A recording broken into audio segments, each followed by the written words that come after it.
This is Michael Blackstone with LeeTalkRadio. Today our guest is Richard Johnson. And Richard, I'm just going to let you introduce yourself and give us your official title here in Lee County, and then we can talk about a few things going on. So, hello, everyone. Of course, my name is Richard Johnson. I'm the Community Development Director for Lee County, Virginia. Under that role, technically, I am Zoning Administrator, Tourism Director, and Executive Director of the Economic Development Authority of Lee County, Virginia. I'm a 2020 graduate of Virginia Tech's Pamplin School of Business, and I have been in this role since March the 1st of last year. awesome.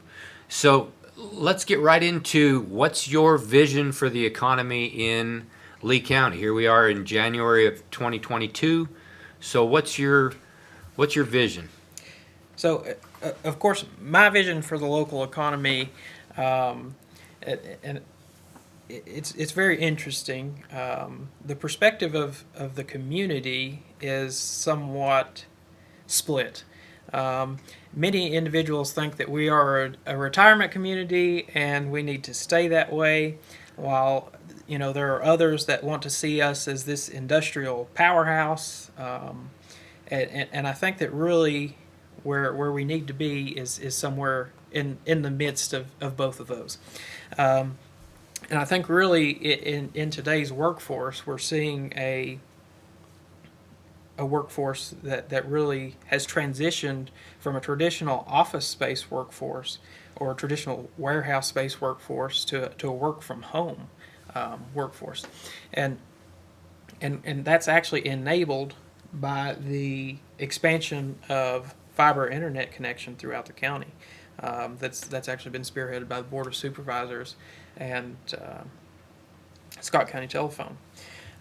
We've actually been working with Will Payne at Coalfield Strategies under the Lonesome Pine Regional Industrial Facilities Authority on something called Project Fuse, which is basically to develop a strategy to try and persuade individuals that do work from home to this area.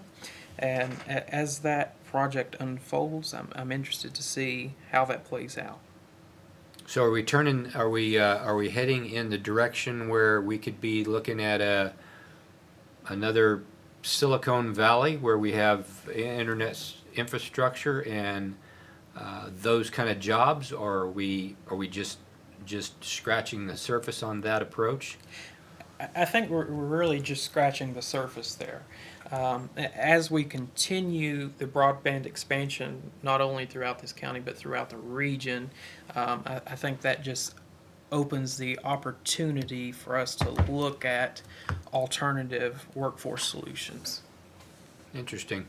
So what needs to happen for this vision and this understanding of direction that this infrastructure is bringing to us? Who needs to help and who needs to get involved to help the county get to where it's trying to get to? To get to where we need to be, of course, we need a concerted effort from both local government, the population itself, and political figures and powers that be, whether that be our local Lee County Board of Supervisors, Economic Development Authorities, Regional Industrial Facilities Authorities, members of the Virginia legislative process, and members of the national legislative process. I think that we all need to be involved and work to make Lee County and Southwest Virginia a better place to be. So there's a question, or a phrasing. You got to know where you've come from before you can get to where you need to get. So what caused the ultimate downturn in your opinion? Besides the loss of coal, that's obviously an elephant in the room. But besides the loss of coal, what caused the downturn? This started long before coal went out. So what started that in our economics and stuff here locally? I know this was before you took this position and so on, but what's your opinion on that? Ultimately, it's going to come down to a culmination of factors, but the majority being that there was a lack of diversification. You can't have all your eggs in one basket, and when that gets pulled away, expect everything to be okay. Sure.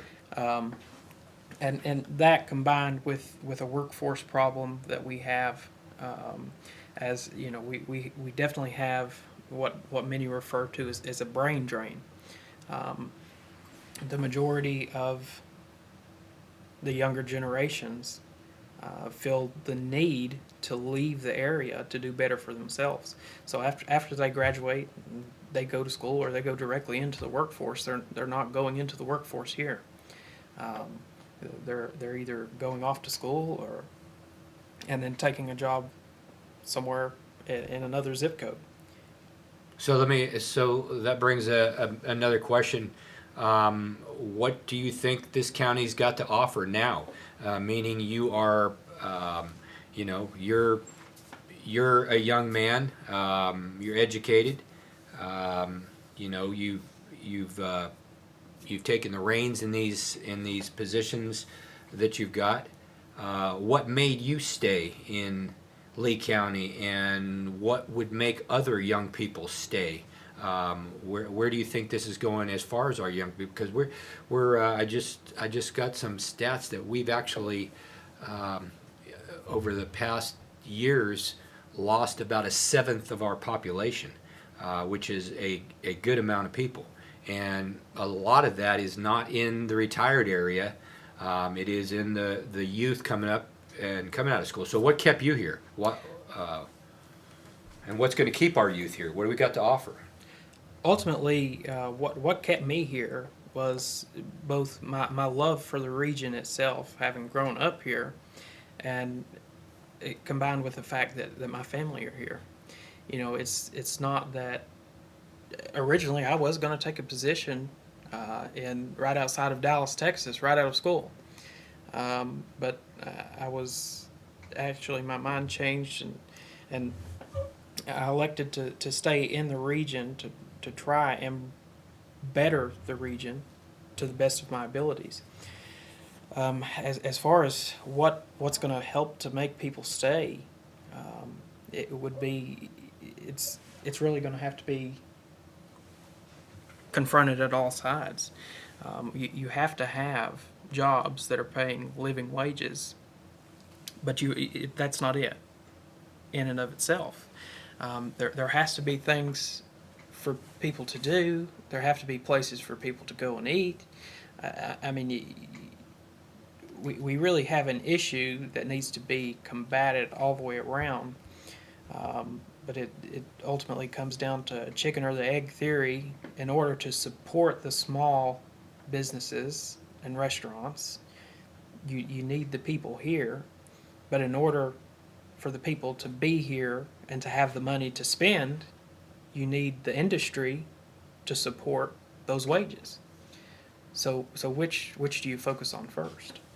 It's sad to see folks, getting into that working age group and getting out of school with dreams of pursuing their the fields that they've been educated in, and then seeing them just get in the car and drive to a job literally out of state or something. We by going into Kingsport or around, it's tragic because we lose so much of our budgeting. It's really kind of a tragedy on that stuff. What do you think it will take to make Lee County have a better workforce? I mean, what kind of businesses, when you're looking at opportunities in the economic development area and trying to bring outside businesses in, making our county their base or their home place, what type of businesses are we needing to encourage to get here, and what kind of a challenge is that? And then there's a secondary part of that, and that is, where in the county can we actually entertain placing them. If they're not in the Pennington, Jonesville, really the only direction to expand is out west, and there's no infrastructure out there as far as sewage, water, and there's challenges all the way across the board. So, what do we need to look for? What type of businesses are we trying to get to come here, and what's the challenges of that? I think you've really hit the nail on the head there, in that the western end of the county is one of the only areas that we can really expand.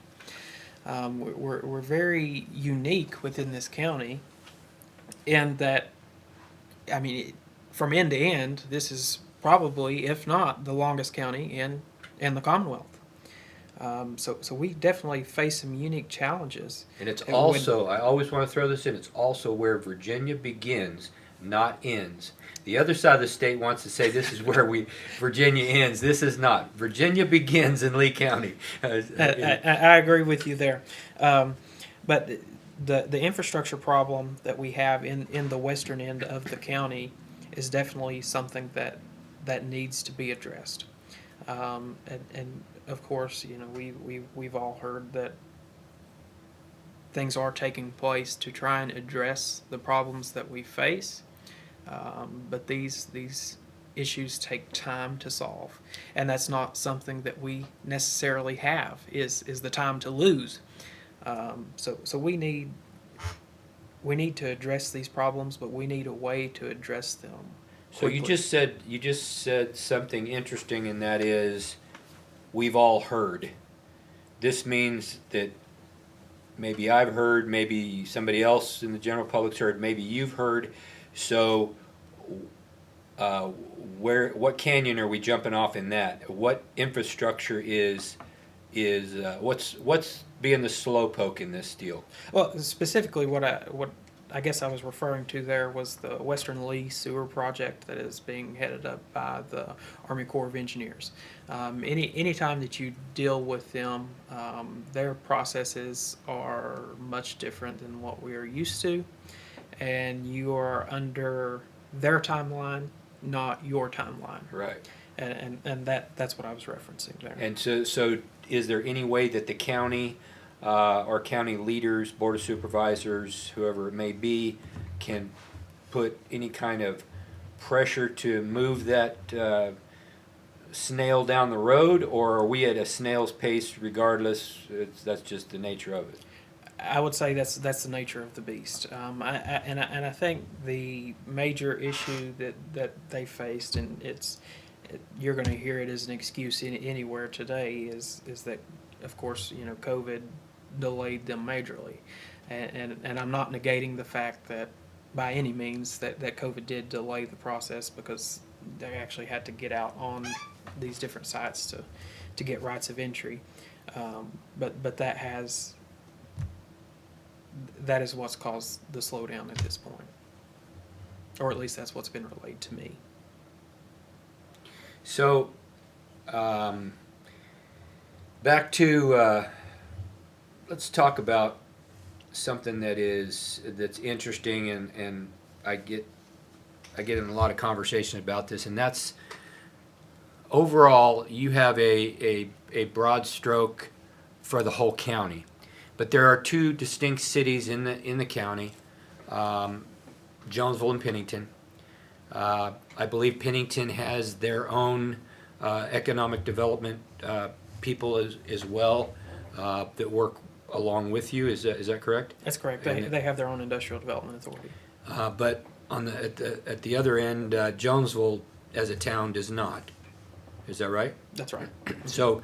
I guess Jonesville being the county seat, maybe they just feel that you're already there in Jonesville, so maybe that falls on your back. But there is Jonesville is the county seat, and in any county, the county seat is that's the storefront. That's the front of the county. That's what everybody sees. If you were to research a county or Google something, you're going to see the county seat. Not necessarily the biggest town in the county, but you are going to see that. So when we think about Jonesville, and God love Jonesville, I live there, but you know, Jonesville as a city has a lot to be. They're struggling as far as their storefronts on their main street, the businesses that they're attracting in there, and so on. And in comparison to Pennington, which seems to have quite a bit of opportunities that they're doing. So what are we looking at as far as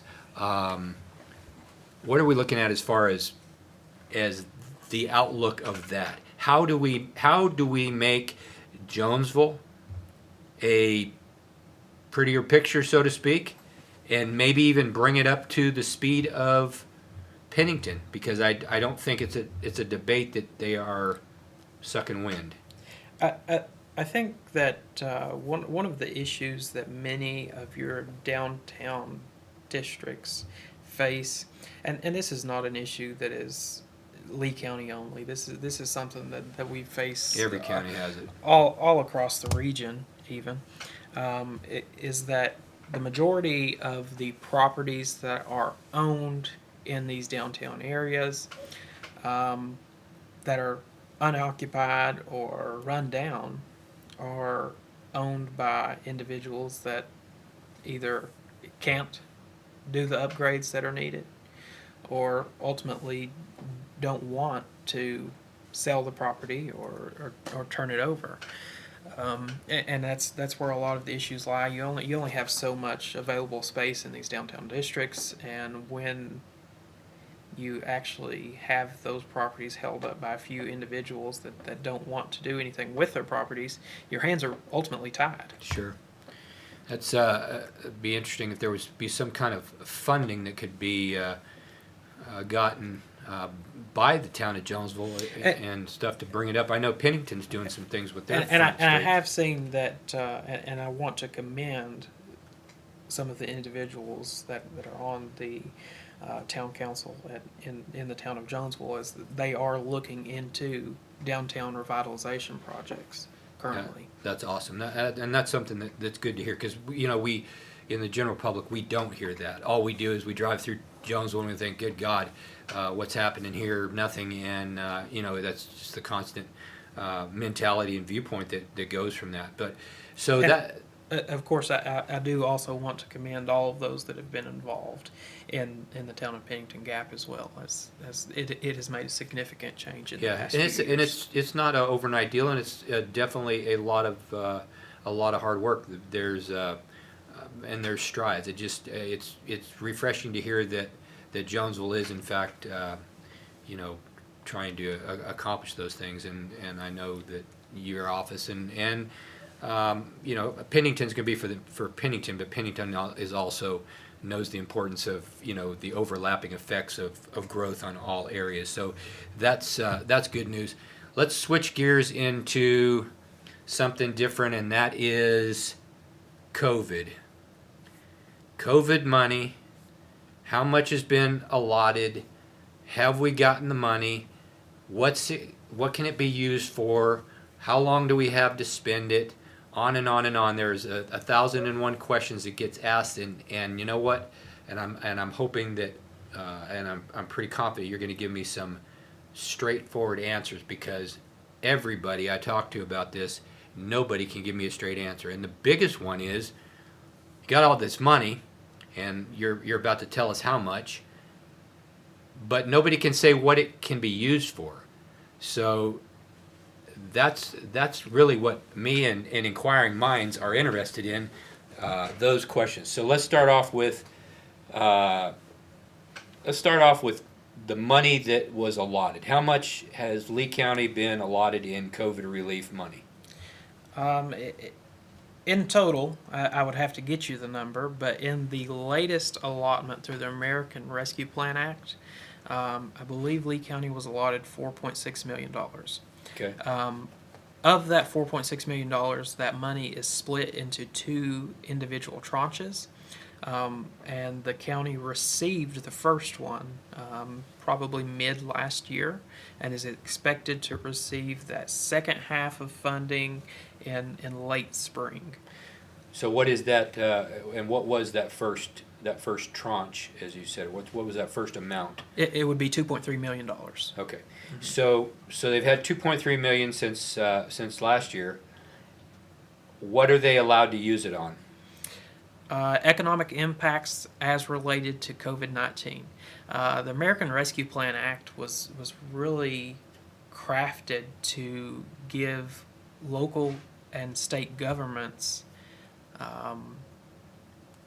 authority to broadly determine where this money can be used.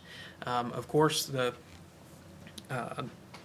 Treasury Department has released guidelines as to, there's like a 460-page document in that the final rule of what can be used and what can't be used, but it is not exhaustive, and that's how the act was written. But generally, it all has to relate back to economic impacts of COVID-19.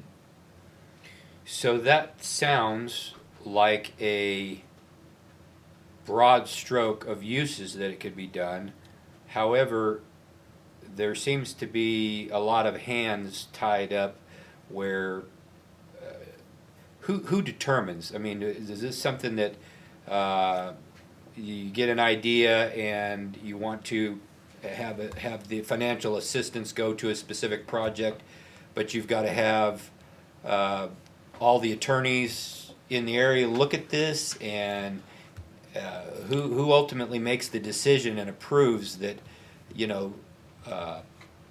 it's like a big Mother May I syndrome. Here's your cookies, but do not eat or taste these cookies unless you ask us. You know what I'm saying? So ultimately, the decisions on how this funding is allocated is up to the Lee County Board of Supervisors.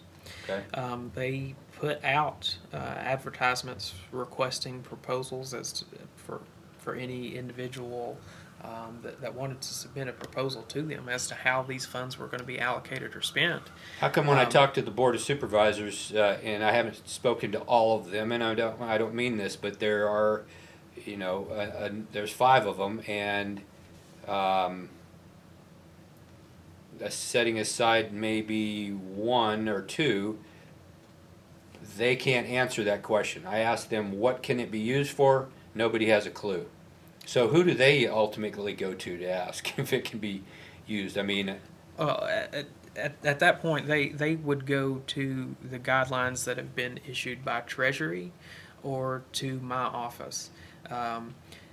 Technically, they appointed me as the go-to person for this funding. Granted, I've had very few people reach out to me directly as related. But the requests were actually to be submitted to the county administrator's office, to the Board of Supervisors for review. There were very few proposals that actually were received, and they've had multiple meetings as to allocating those funds. And I would say as of their last meeting, funds that were actually allocated were probably somewhere around $500,000 or less. so is the I'm trying to even think what to ask. Is there, so when they are approached with I guess a project, and then they're going to present that project through your economic development, and you're going to look at the parameters of whether or not that COVID money can be used in the budgeting of a project. Is that basically what you're saying? In the previous projects or not specifically projects, but requests that were submitted to the Board of Supervisors for funding, each of those applications was provided to me directly, and then at that point they asked ultimately whether I thought that it would fall under the guidelines for approval, or if there was a question, we need to send it to the attorney for review or another entity. How did you guys? How did you push that out there that you were looking for people to put in their proposals? How was that advertised? That would be a question for the county administrator's office. I would assume that they probably push that out through traditional means. I would say Powell Valley News and the county website itself.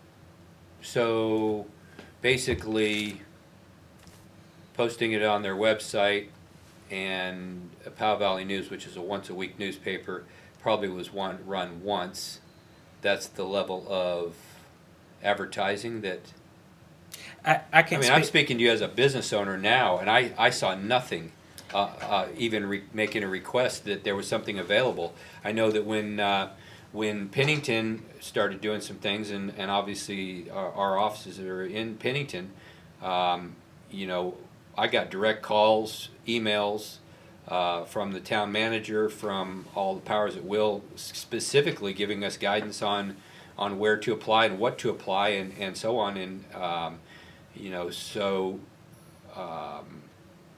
the eligibility for businesses on all kinds of different things. Well, we were immediately notified 8 ways to Sunday, and quite honestly, that was not something that was in the probably was in the paper, but that was not the resource that we got. Now, so I'm wondering why the county, why there was a detachment there, because I'm saying straight out that was a terrible job of that information getting out. That's not directed at you. I know that's not your part of it, but and so is there no way, being as I probably could go out and throw rocks and hit businessmen that had no idea there could be possible funding from this COVID relief stuff to their businesses or help them out, and if so, even to where to approach. So can a business, even though there's been a timeline set, can a business now approach the county, or are we just out of luck? As far as I know, they're still accepting proposals. Really? I know the question was brought up in a previous Board of Supervisors meeting as to whether they were going to set a deadline for those proposals. I know there was an initial deadline set. Then I think they were going to take proposals a second time, but I think that one was open-ended. And so as far as I'm concerned, and as far as I know, I believe any individual could still submit a proposal. Well, then I would like to request from you maybe to do a follow-up, and if that is in fact where it's all at, then maybe give me some details of this that I can get out, and we'll use all of our resources to push this out to the general public, the general business community, and stuff like that, because there are businesses in and around Lee County, and I'm sure you're aware of it, that are hurting from the fallback from COVID, and quite honestly, we're not out of COVID. I bet if I asked you, Richard, how many employees could you estimate that right now, January 19th, have active cases or have tested positive and are out of work right now for COVID? How many would you estimate right now that have COVID, that work in that courthouse from top to bottom, and that are having problems with COVID?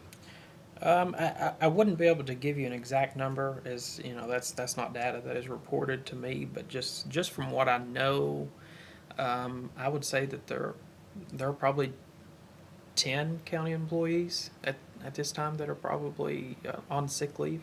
And how many people work in the county building, the courthouse there? In the courthouse itself, I couldn't give you an answer to that. That would be a question for the county administrator's office. Yeah, it'd be interesting to get that number, because I think countywide there are probably less than 100. So I'd say within the building at any given time, you may have 30-ish employees. Well, if you have, just for speculation and talking, if we have 30 people that are working in there, and 10 people have got COVID. Well, I would say that's probably sheriff's office included, and they're not always all in the building. Gotcha. So I understand. That's still a that's still a that's still a significant number. it is I mean, definitely a there's no doubt significant about it. number of employees. Because the thing is that, if they've got it, that means they probably have exposed others, and I guess that's why everybody's getting the test kits. I just got I think a text message went out of Pennington today, stating that there's a place you can get free tests and so on. So that's the big thing now, is everybody needing to get tested, and then that, of course, there's whole another nightmare of that, and that is, when COVID was first coming out in 2020, there was several tests that could be done. One of them, and they said, was really the one that worked, or it was where they just sort of tickle your brain, with that swab. Well, then they went to other types of testing, but so now people are doing that on themselves and on their kids. And how many false reads are we really getting? How many, how much of that is, when you're doing a medical test, I kind of just common sense think that maybe medically trained professionals, nurses, doctors need to be doing those tests, so everybody with a dipstick and a home pregnancy test is now testing for COVID. It opens up a whole can of worms, I think, that's just probably not going to. It's probably going to backfire somewhere along the line, but I know across Southwest Virginia, Eastern Tennessee, just from stuff Ballot is saying in their hospital groups, the hospitals are overflowed, and they're literally recommending not to go there.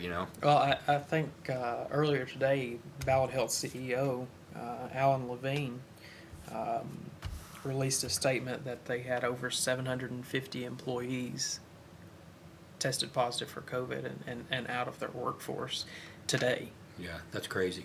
It's a super challenge. So let's see. There is something that. So you have several boards that you interact with. Mm-hmm. One is the EDA board. One is the board of supervisors. Another is the tourism board. Mm-hmm. So Tourism switching to tourism, Brian Hogan has Axe Handle Distilling and several other business interests, is now on the board. Tourism committee. Tourism committee, and I'm not sure who some of the others you would know. So Brian, I know, is very tourism oriented, and as well as I am. I think any business owner is going to be pro tourism.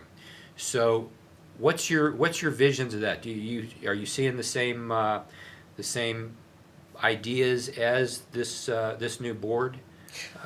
Well, it's very interesting.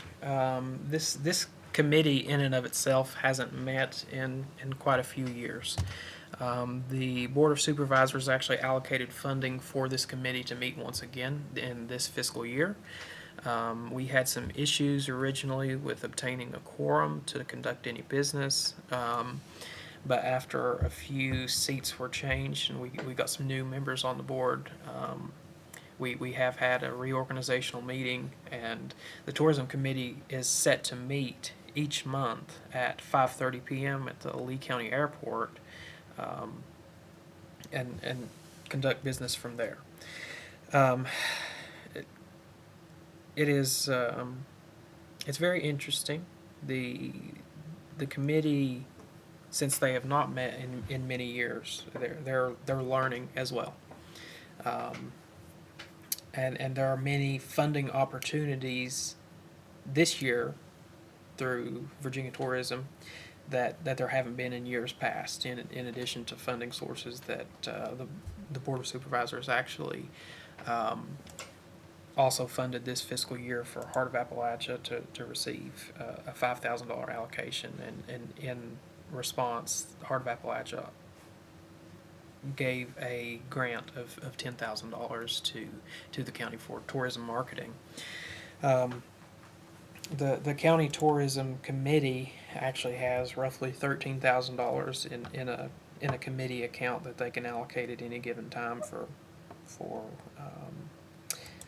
tourism advocacy, and it's they're definitely interested in promoting tourism within the county, and it will be interesting to see how we continue to move tourism forward, as I definitely see it as a key factor in developing the Lee County's future. It's interesting. I hope good things come. I've heard some good stuff starting to move. So Well, I think it there takes a are little some time. some things that are moving. We're working with the extension office, Amy Byington, in a few projects with wheel pain, such as Appalachian Grains. I think this is the third year that project has been going, and Appalachian Grains it's an agricultural based project to bring basically from small grain to growler to produce beers and other products from these small grains that traditionally were harvested within the region and then were gone away. But definitely promoting those types of projects will help to bring Lee County to where it needs to be. And then Spearhead Trails, of course, has been here within the county for a few years, and they've actually received approval for a large grant to develop another project within the county that we're really looking forward to. That'll be pretty cool. I'm looking forward to some big things. I think we're right on that precipice of making some big things happen in the county. We appreciate all your work and stuff and input. Is there anything else that you want to close with? Any way that you need help specifically that can be we can put out there? There are a couple things that I'd like to address before we close. There are some funding sources out there that are currently available. The Lee County Economic Development Authority has a small business lending account that has been used in the past and has been used recently. We've actually funded 2 small businesses within the county, totaling $30,000. And that's a revolving loan fund. So when these businesses actually make these payments back to the Economic Development Authority, those funds come back for us to lend out once again. And I've actually worked with Linwisco for their regional small business grant program recently. We've got out over $55,000 in the first round of funding, and then we got over $62,000 in the second round of funding just within Lee County. Visita's spring round of the Seed Capital Matching Grant, which is a dollar for dollar matching grant that has just opened up. To apply for that one, small businesses have to be less than a year old or plan to open within the year, have a minimum of 1 full-time employee but less than 10 full-time employees. And Visita actually has $142,000 of grant funding set aside for this spring round. And that grant funding, like I said, is a dollar for dollar match that you can qualify for up to $10,000 in funding. And the contact for that, of course, you could contact me directly at my office and I can get you in touch with her. But this is all has to be routed through the Small Business Development Center at Mountain Empire Community College, and Becky O'Quinn is the contact there. Awesome. That's very cool. So if somebody needs to get a hold of you, how do they contact you? They can contact me at my office at 276-346-7766. And we're in the office Monday through Friday, 8 a.m. to 4:30 p.m. And we're out from lunch from 12 to 1. Awesome. Richard, I really appreciate you being with us today. Once again, thank you for your hard work.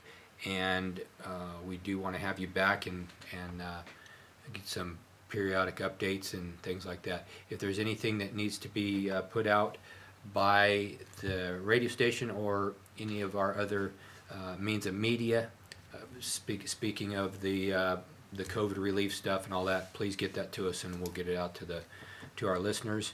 And once again, thanks for being here, and this is a call it a wrap. Absolutely. Thank you for having me.